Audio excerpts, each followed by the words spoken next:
آپ صلی اللہ علیہ وسلم نے ارشاد فرمایا، قرآن اور اس پر عمل کرنے والوں کو روز قیامت لایا جائے گا۔ سورۃ بقرہ اور سورۃ آل عمران اس قرآن کی صورتوں کے آگے ہوں گی، گویا وہ سیاہ بادل ہیں یا دو صاحبان ہیں، ان کے درمیان روشنی ہے، یا وہ پرندوں کے دو غول ہیں جو صفے باندھے ہوئے اپنے پڑھنے والوں کی طرف سے جھگڑا کریں گی۔ آپ صلی اللہ علیہ وسلم نے ارشاد فرمایا، جب اللہ کسی بندے کو پسند فرماتا ہے تو اسے دنیا سے بچا لیتا ہے، جیسے تم میں سے کوئی اپنے مریض کو پانی سے بچاتا ہے۔ آپ صلی اللہ علیہ وسلم نے ارشاد فرمایا، جب تم 3 آدمی ساتھ رہو تو تم میں سے 2 آدمی تیسرے کو اکیلا چھوڑ کر کان میں بات اور سرگوشی نہ کریں، کیونکہ یہ اسے رنج و غم میں مبتلا کر دے گا۔ آپ صلی اللہ علیہ وسلم نے ارشاد فرمایا، اللہ کو خوش کر دینے والی دعا۔ علی بن ربیعہ سے روایت ہے کہ آپ صلی اللہ علیہ وسلم نے ارشاد فرمایا، تمہارا رب اپنے بندے کی اس بات سے خوش ہوتا ہے جب وہ کہتا ہے، رب اغفر لی ذنوبی انہ لا یغفر الذنوب غیرک، اے اللہ میرے گناہ بخش دے، کیونکہ تیرے ساتھ کوئی اور ذات نہیں جو گناہوں کو معاف کر سکے۔ آپ صلی اللہ علیہ وسلم نے ارشاد فرمایا، جس کی زبان سے لوگ ڈریں وہ شخص جہنمی ہے، بد زبانی جہنمی بناتی ہے۔ آپ صلی اللہ علیہ وسلم نے ارشاد فرمایا، 4 اعلان۔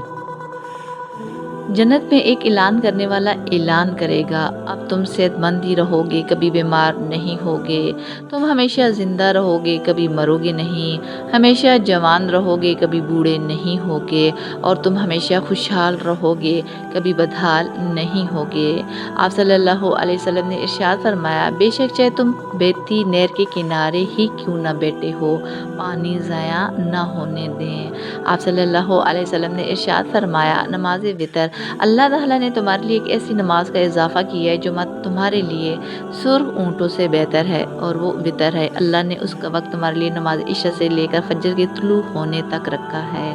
ام المؤمنین سیدہ عائشہ رضی اللہ عنہا بیان کرتی ہیں کہ 2 بچیوں کے ساتھ میرے پاس ایک عورت آئی، اس نے کھانے کے لیے کچھ مانگا، اس وقت میرے سوا ایک کھجور کے سوا کچھ نہ تھا، میں نے وہی کھجور اسے دے دی۔ اس عورت نے کھجور خود کھانے کی بجائے آدھی آدھی کر کے دونوں بیٹیوں کو دے دی اور چلی گئی۔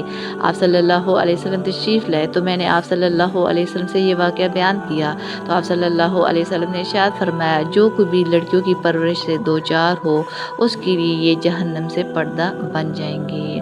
الحمدللہ۔ آپ صلی اللہ علیہ وسلم نے ارشاد فرمایا صبر کے بارے میں۔ آپ صلی اللہ علیہ وسلم نے ارشاد فرمایا، انس رضی اللہ عنہ سے روایت ہے کہ بے شک صبر تو صدمے کے شروع میں ہوتا ہے، صبر صدمے کے آغاز پر ہوتا ہے۔ مزید حدیث جاننے کے لیے ہمارے دینی چینل سے جڑے رہیں، لائک اور سبسکرائب کرنا نہ بھولیں۔ ویڈیو اچھی لگے تو اسے ضرور آگے شیئر کر دیں۔ شکریہ۔